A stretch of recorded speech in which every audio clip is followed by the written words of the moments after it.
Happy Thursday, May 14th. Can you believe after today we've got 2 days, a week of school left? It's crazy. And I'm still missing you, just so you know. Today we're going to continue looking at probability. So we spent the last few lessons, we started with just a simple event, and then I showed you how you could draw out all of the different events, and we looked at compound probability.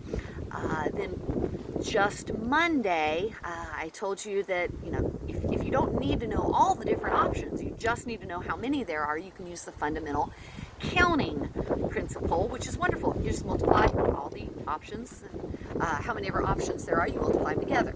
So today, we're actually going to find probability of compound events, keeping in mind the fundamental theorem, fundamental counting theorem.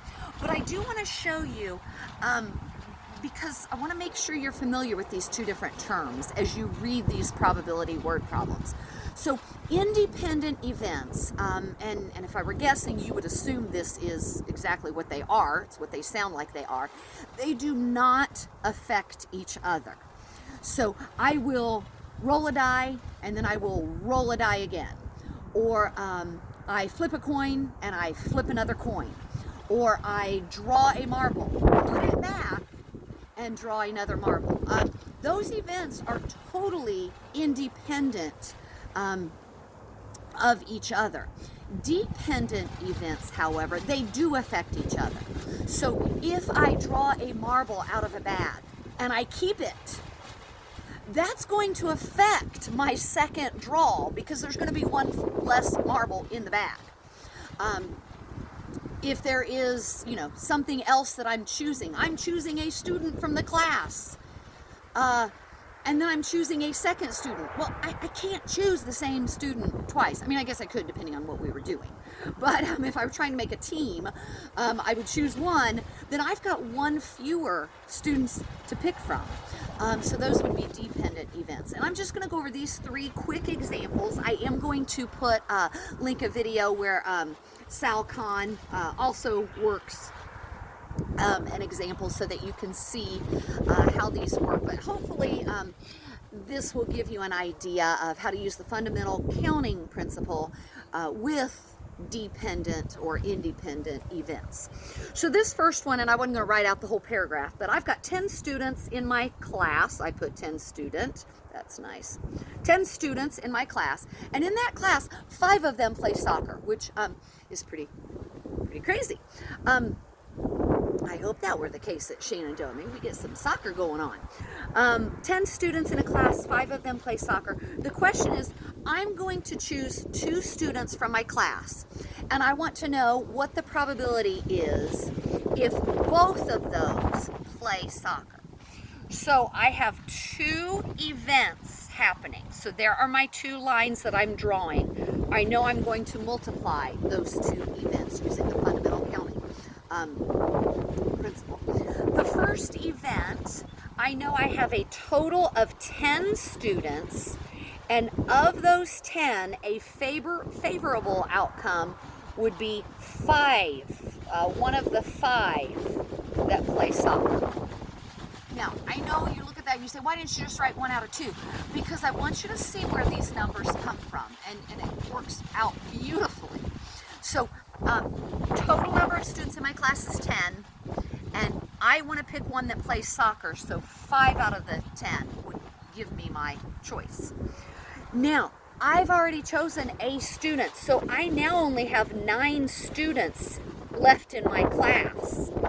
If I want this second one to play soccer also, I have already chosen one of the 5. Which leaves me only 4 students left that know how to play soccer. So I want you to see why these fractions are different, because this is a dependent probability question. I've already picked one of them that plays soccer, so I no longer have 10 students, I've only got 9, and I no longer have 5 of them that know how to play. I've only got 4 because I've already chosen one of them that knew how to play. And now I'm going to go ahead and reduce this. I'm going to make this a 1/2. I like to go ahead and cross cancel. I know most of you go ahead and multiply straight across and then reduce. I like to cross cancel here, and my probability, oh my goodness, would be 2 out of 9. Second example I have, we've got 6 red, I don't know, jelly beans, 4 green jelly beans, and 4 purple jelly beans. I want to know what the probability is that I reach in there and I draw a purple one out first, I eat it, and then I draw a red one out. So I've got 2 different events that are happening here. I know I'm going to be able to multiply them. And I have a starting number of 14 jelly beans. The first one, in order for this to actually work in my probability problem, I need to choose purple. So there are 4 out of 14 jelly beans that would give me a favorable outcome. Now that I've eaten that one, I've only got 13 jelly beans left. And if I want red the second time, I still have all 6 red ones there. So I've got 6 out of 13 to give me a favorable outcome. Now I'm going to go ahead and reduce.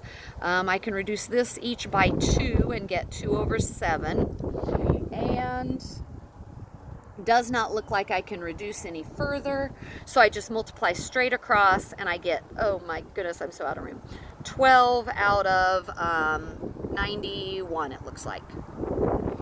And so I would just enter that as my fraction. And last one I have for you tells me that I've got 7 students in my class and 3 of them did their homework. Oh my goodness. I am asked to find the probability of choosing 3 students and none of the 3 did their homework. So this time I have 3 different events happening. And I'm going to multiply them when I figure out what those probabilities are.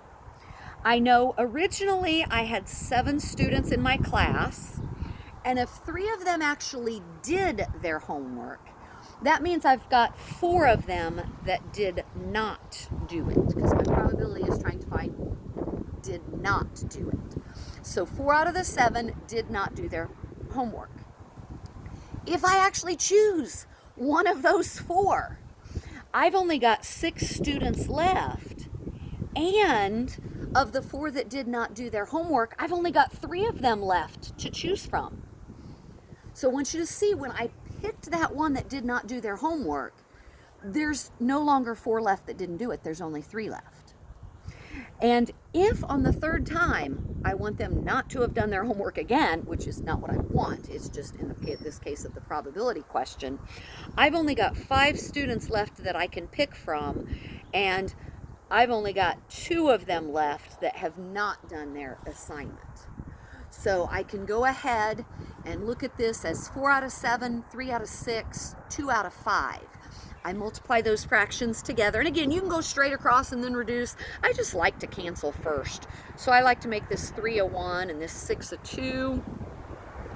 And then I like to cancel my 2's because that makes it a little easier to work with. And then when I multiply straight across, I get a probability of 4 out of 7 times 5 is 35. So a 4 out of 35 chance that I pick 3 students in a row that have not completed their homework in this scenario. So please make sure you write these blanks, make sure you fill in those fractions, and then you can multiply straight across and reduce your fractions.